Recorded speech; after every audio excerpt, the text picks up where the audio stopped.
Pavlov's aim was to discover what caused saliva. This is Pavlov theory. He rerouted the salivary ducts to the outside of his dog's cheek so that he could collect and measure the spittle. Then saliva. He is Pavlov. Pavlov. And the fixed nervous reflex, like a knee jerk. Yes, you know it. So great that is ఇక్కడ గమ్మత్ ఏంటంటే మా Bruno పాప కూడా నా ఎమ్మటి ఉంటుంది. He confirmed that the dogs drooled automatically. ఇక్కడ Ivan Pavlov అనేటువంటి వ్యక్తి లాలాజలాన్ని ఏ విధంగా తీసుకుంటుండో చూడండి.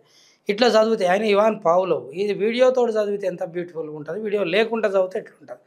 సో అక్కడ తను చేస్తున్నటువంటి థియరీలో డాగ్ ఇక్కడ నా స్టూడియోలో కూడా ఎప్పుడు బంగారు తల్లి ఉంటుంది బ్రూనో, దాన్ని కూడా చూపిస్తాను మీకు. మరి ఇది దాని యొక్క కట్టేసేయండి, బంధించండి అనేది కూడా పెట్టే తోలు పటాకాలతోటి బంధించండి. ఓకేనా? ఇంకా చూడండి ఏం జరుగుతుందో. నన్ను వదిలేసాడు Bruno. The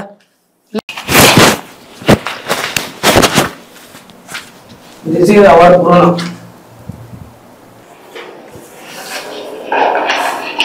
But after a number of trials, the dog began to connect the ticking with the arrival of meat.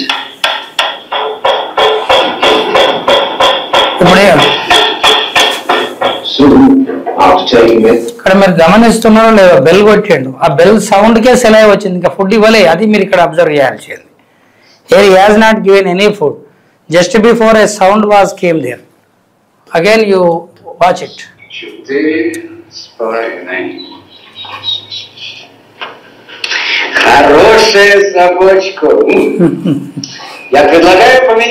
But his work started to run into trouble. As his dogs became familiar with the experimental routine, they started to film a new technique. He erected screens so that the dogs couldn't see what was going on. Before passing meat through the hatch, he introduced a stimulus that was totally unrelated to feeding. A ticking metronome.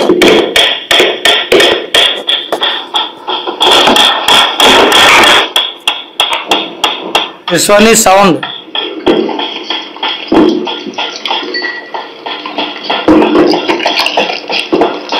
At first, the dog dripped saliva into its cheek. Sound food రెండు ఒకసారి half seconds తో ఇచ్చాడు.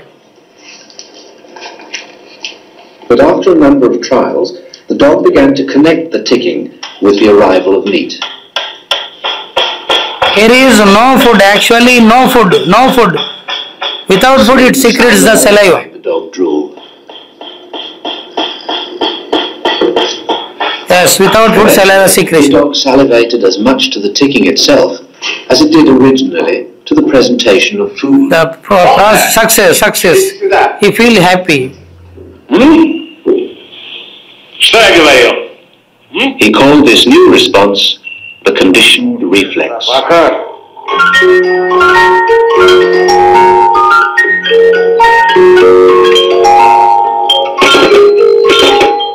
Whatever the stimulus, his dogs could soon be conditioned to produce saliva. ఇది hire order learning. అది light వేస్తే light వేసినాక గంట కొట్టడం, ఓకే, లైట్ వచ్చినా కూడా ఫుడ్ వస్తుంది అనుకోవడం. This is hire order learning. దీన్నే ఉన్నత క్రమ నిబంధన అని పిలుస్తాం. సో ఇక్కడతోటి మనకి చర్చ పావ్లోవ్ సిద్ధాంతాన్ని లైవ్గా మీరు చూడాలనే ఉద్దేశం మీద ఇచ్చిన. It's not for the time waste. దీన్ని టైం వేస్ట్ అనుకోవద్దు. మీరు చాలా చక్కగా ఈ ఎక్స్ప్లెనేషన్ మీకు అందడం జరిగింది. అంటే ఎంత బాగా క్లాస్ రూమ్లో చెప్పినా ఇంతకన్నా బాగా చెప్పలేము. ఆ వీడియోని చూసినాం అనుకోండి, మనం తిరుగుండదు, ఇంకా ఇంతకన్నా ది బెస్ట్ ఉండదు. సో పావ్లోవ్ థియరీ ఈ విధంగా వచ్చింది.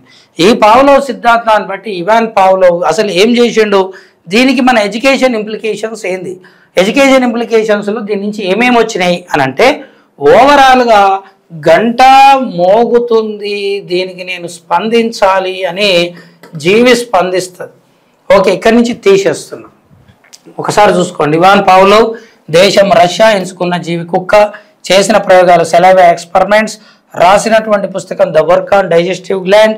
For this book, for this experiments ఈ గాట్ 1904 ద నోబెల్ ప్రైజ్ రావడం జరిగింది. నోబెల్ ప్రైజ్ వచ్చే అంత గొప్ప పని ఏం చేసిండు సార్ ఇది? మా ఇంట్లో కూడా ఉంది ఇప్పుడు కుక్కని మీరు చూసారు బ్రూనో అని. మరి అంతేం చేసింది సార్ ఇది అని అంటే, ఇది రోజు ఇట్లా స్టూడియోలో వచ్చి పండుకుంటుంది నాతో పాటు. ఇవాళ ఏదో సిద్ధాంతం చెప్తున్నాను వచ్చింది అనుకోవద్దు మీరు. రోజు వస్తుంది, అందరు సార్లు ఇక్కడ ఉండగానే వచ్చి కూర్చొని అది కూడా మరి క్లాసులు వింటుంది చూడండి టెట్.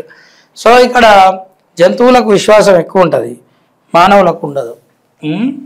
మరి ఇక్కడ కట్ చేస్తే నెక్స్ట్ డిస్కషన్ ఏంటంటే, ఇతను తన సిద్ధాంతాన్ని 3 దశలలో చెప్పాడు. 1వ దశలో ఏమి ఇచ్చాడు సార్ అంటే ఆహారం, ఫుడ్ ఇచ్చాడు. 2వ దశలో ఏం చేశాడంటే మీరు ఇప్పుడే చూశారు, ఫస్ట్ గంట కొట్టాడు ప్లస్ ఆహారం ఇచ్చాడు. So bell, then after food ఇచ్చాడు. నెక్స్ట్ ద లాస్ట్ 3rd స్టెప్లో he had given just the bell only, గంట మాత్రమే ఇచ్చాడు. The response to the food is secreting the saliva secretion జరిగింది. This is the natural response to the proper stimulus like food. అంటే ఆహారం ఇస్తే చూస్తే లాలాజలం గార్చడం అనేది ఇట్స్ వెరీ న్యాచురల్ ఎక్కడైనా. That's what it's called as the natural stimulus. And this one is the natural response. There is no any wonder, there is no any variety. ఆహారానికి లాలాజలం గార్చడం అనేది ఇట్స్ వెరీ న్యాచురల్ క్రైటీరియా. మరి గంటకు ఆహారం జోడించాడు, అప్పుడు కూడా కుక్క లాలాజలం ఇచ్చింది. It secrets again what is that saliva. But here the saliva secreted for food or bell we don't no.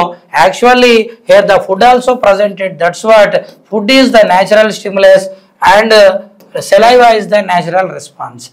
Bell అనేది అన్యాచురల్, ఇక్కడ సంబంధం లేదు. Unnatural stimulus.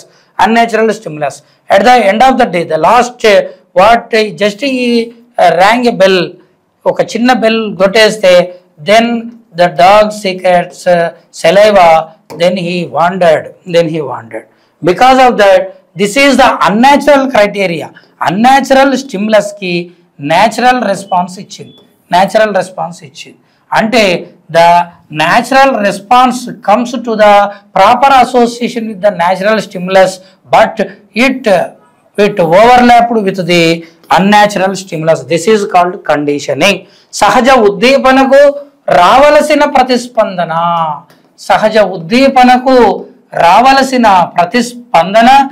అసహజ ఉద్దీపనకు వస్తే దిస్ ఈజ్ కాల్డ్ కండిషనింగ్. నిబంధనము అనే పేరుతో పిలుస్తాం. ఇట్లాంటి దాన్ని నిబంధనం అంట. నిబంధనం అంటే ఏంది? సహజ ఉద్దీపనకు రావాల్సింది అసహజ ఉద్దీపనకు వస్తే నిబంధనం అంట. అట్లాంటి నిబంధనం ఇక్కడ జరిగింది. అట్లాంటి నిబంధనం ఎక్కడ జరిగింది? 3వ దశలో జరిగింది. ఎగ్జామ్లో బిట్ అవుతుంది. మీరు ఇట్లా వింటున్నారు, మళ్ళీ వెంటనే క్వశ్చన్స్ అడుగుతున్నా, ఎంతమంది ఆన్సర్స్ ఇస్తున్నారో మీరే చూసుకోవాల్సి ఉంటుంది. యాకయ్య వేర్పుల ఓకే. ఏంటిది క్యూట్ అని పెడి సూపర్ సార్, ఏంటిది అది? ఓకే నెక్స్ట్ మా బ్రూనోనా? ఓహో okay, very good, thank you. మరి ఇక్కడ గంటకు ఆహారం ఇచ్చారు, చివరికి గంట ఇచ్చారు. క్వశ్చన్ ఏమైనా వస్తుంది ఇక్కడ అంటే మీకు నిబంధనం జరిగిన దశ ఎన్నవ దశ అని అడుగుతాడు ఎగ్జామ్లో. నిబంధనం జరిగిన దశ ఎన్నవ దశ? In which stage the condition was occurred అంటాడు. అక్కడ ఆన్సర్ థర్డ్ స్టేజ్ అనేది ఆన్సర్ అవుతుంది. In which stage the condition was occurred అంటాడు. That is the third stage answer. నిబంధనం జరిగినటువంటి దశ ఎన్నవ దశ? 3వ దశ. నిబంధనం జరగడానికి ఎన్ని దశలు పట్టింది అంటాడు. How many steps it has taken to complete the conditioning అంటాడు. ఎక్కడనైనా సరే 3 దశలలో జరుగుతుంది. ఇక్కడికి చాలా క్లియర్ స్టేట్మెంట్ అయిపోయింది. కానీ in these among these 3 steps which one is very important step? Either 1 or 2nd or 3rd అన్నప్పుడు the second stage is the step number 2 is very important. Why? Because in case of there is no association in between natural and unnatural stimuli, the third step may not possible. So to complete the experiment, the second step is very important. ఈ 3 దశలలో జరుగుతుంది. 3వ దశలో success కావాలంటే 2వ దశ ఉంటుంది. కాబట్టి మోస్ట్ ఇంపార్టెంట్ స్టెప్ ఏది అని అంటే 2వ దశ ఇంపార్టెంట్. ఓకే, 3వ దశ ఏం పేరు అంటే నిబంధనం. 2వ దశలో కూడా ఒక్కసారి గంట కొడితే జరగలే, ఇలా నెంబర్ ఆఫ్ టైమ్స్ జరగాలి. Number of times it has to identify whenever the bell will be rung, then after the food will come. When the dog can identify only it's possible only by doing this experiment for so many times, number of times only possible. That's what దీనిని మనం reinforcement అంటాం, పునర్బలనం అంటాం. The second stage is called as the reinforcement లేదా పునర్బలనం అనే పేరుతో పిలుస్తాం. రెండవ దశ. ఒకటవ దశలో there is no conditioning. It's very normal natural process. This natural process is called as unconditioning. నిర్నిబంధనం అని పిలుస్తాం. మళ్ళీ ఒకసారి చూసుకోండి. The step number 1 is called as the unconditioning. Step number 2 is called as the reinforcement. Step number 3 is called as the conditioning. So there is the possibility of creating the conditioning. We should have to take 3 steps that what may be. ఇంకేదైనా real లైఫ్లో ఏది చేయాలనుకున్నా ఈ 3 steps ఉండాలి. చలో question start చేద్దాం. శాస్త్రీయ నిబంధనం మొదట చెప్పింది ఎవరు? రెడీగా పెట్టుకోవాలి మీరు టైపింగ్. మొదట చెప్పింది ఎవరు? Who proposed the traditional conditioning theory? 1 Paulo, 2 Watson, 3 ఇద్దరు, 4 ఏది కాదు. ఓకే. క్వశ్చన్ నెంబర్ 2, శాస్త్రీయ నిబంధనములో లాలాజల ప్రయోగాలు చేసినందుకు పౌలోకి నోబెల్ బహుమతి ఏ రంగంలో వచ్చింది? 1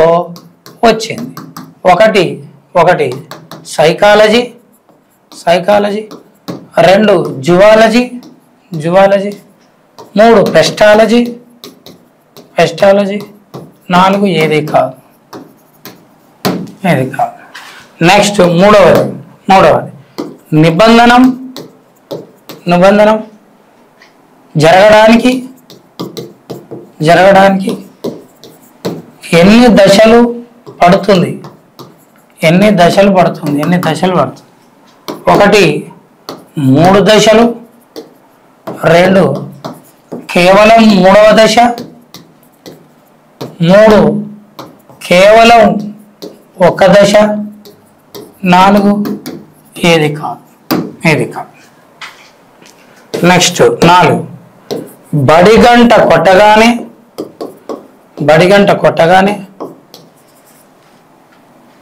మొదటి తరగతి విద్యార్థి, ఫస్ట్ క్లాస్ మొదటి తరగతి విద్యార్థి పాఠశాల పట్ల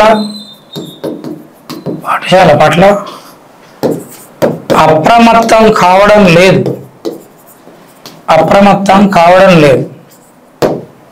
మొదటి తరగతి విద్యార్థి పాఠశాల పట్ల అలర్ట్ కావడం లేదు. దీనికి కారణం 1 నిర్నిబంధనం, 2 తిలోబంధకం,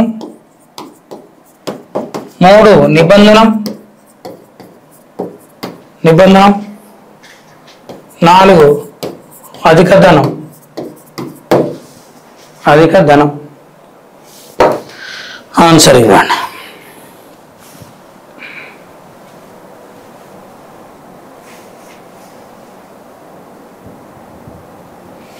అన్ని ఒకట్లో వేసేసింది.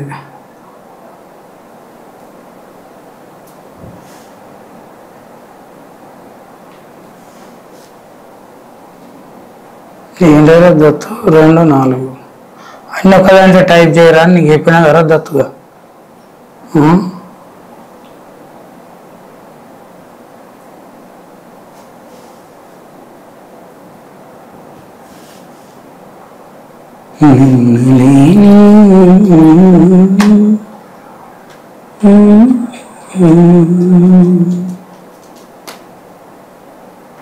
సుమిత ఆల్ వన్స్, పౌలో జువాలజీ. ఏందా రబ్బాని ఏంది నువ్వు? Zoology 3 stages, conditioning 3 stages.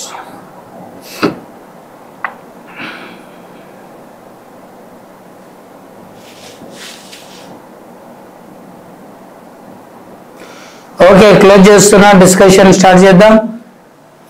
Okay, చలో స్టార్ట్ చేద్దాం.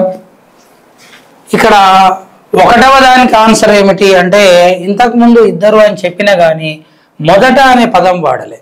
మొదట అనే పదం వాడకపోయి ఉండుంటే ఇద్దరు అయి ఉండేది. మొదట అనేవాడు ఎప్పుడైనా ఒక్కడే ఉంటాడు, ఇద్దరు ఉండరు. అందుకోసం ఆన్సర్ పావులు. శాస్త్రీయ నిబంధనలు లాలాజల ప్రయోగాలు చేసినందుకు నోబెల్ బహుమతి సైకాలజీలో ఉండదు, వైద్య రంగంలో ఉంటుంది. వైద్య రంగంలో నోబెల్ బహుమతి ఉంటుంది తప్ప సైకాలజీలో ఉండదు. కాబట్టి ఆన్సర్ వైద్యం లేదు, కాబట్టి ఏది కాదు. నిబంధన జరగడానికి ఎన్ని దశలు పడుతుంది అంటే ఆన్సర్ 3 దశలు. వెరీ గుడ్, చాలా మంది ఇచ్చారు. బడిగంట కొట్టగానే the first class students may not attention to the when the bell is ringing, he is not allowed to come to the school because of he has no condition, that is uncondition. అదే 3వ తరగతికి 5వ తరగతి 7వ తరగతి 10వ తరగతి అనుకున్న తొందర 1వ తరగతి వానికి ఉండదు. ఎందుకంటే ఆ బెల్ అనేది ఏందో ఆయనకు తెలియదు కాబట్టి దట్ ఈస్ కాల్డ్ అన్కండిషనింగ్. సో ఇక్కడితోటి శాస్త్రీయ నిబంధన మొదట చెప్పింది ఎవరు అంటే పావ్లోవ్. రెండవ శాస్త్రీయ నిబంధన లాలాజల ప్రయోగాలు చేసినందుకు పావ్లోవ్కు నోబెల్ బహుమతి వచ్చిన రంగం వైద్యం ఆడ లేదు కాబట్టి 4. మరి ఇక్కడ ఆన్సర్ 1, 4, 1, 1 పెట్టి ఉంటే కరెక్ట్. రెండవది 4 ఉండాలి, మిగిలిన అన్ని 1 ఉండాలి, అప్పుడు అందరివి కరెక్ట్ అయినట్టు. ఇక్కడితోటి మీ అందరికీ ఈ సెషన్ని నేను క్లోజ్ చేస్తున్నా. టైం వచ్చి 12:53 అవుతుంది. క్లాస్ వచ్చేసి మనం అటు ఇటుగా 11కి స్టార్ట్ చేసినాం. 11 to 12, 12 to 1, nearly more than 1.5 hour class start అయ్యింది, కొనసాగింది. చాలా ఇంపార్టెంట్ టాపిక్ మనకు ముందుకు సాగింది. సో మరి ఈ విధంగా మనం డిస్కషన్ చేసుకుంటూ ముందుకెళ్దాం. ప్రతి థియరీని వీడియో తోటి అండ్ రియల్ లైఫ్ అప్లికేషన్ తోటి ముందుకెళ్దాం. మరి మీ సబ్జెక్ట్ ఫీడ్బ్యాక్ ఇవ్వండి. Last 2 minutes give your feedback according to the class. Please all of you please respond. ప్రతి క్లాస్కు ఫీడ్బ్యాక్ ఉండాల్సిందే. నేనేదో ఆషామాషకి తీసుకుంటలేము. ఇదంతా చాలా ఒక పెద్ద ఉద్దేశంతో చేస్తున్న పని ఇదంతా.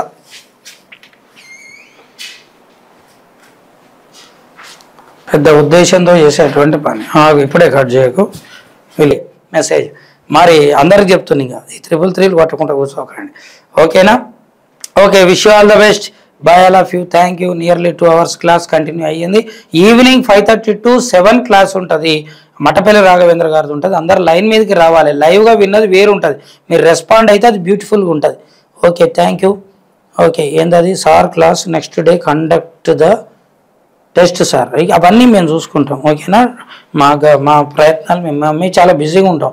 ఆఫ్టర్నూన్ ఆఫ్లైన్ క్లాసెస్ ఉంటాయి, వాళ్ళకి చెప్పుకోవాలి. సుమారు 1000-1500 మంది ఉన్నారు, వాళ్ళని చూసుకోవాలి. అందరు స్టూడెంట్సే కదా, మళ్ళీ రెస్పాన్స్ ఇస్తుండాలి. Okay, bye all of you. Thank you very much. I'm leaving this.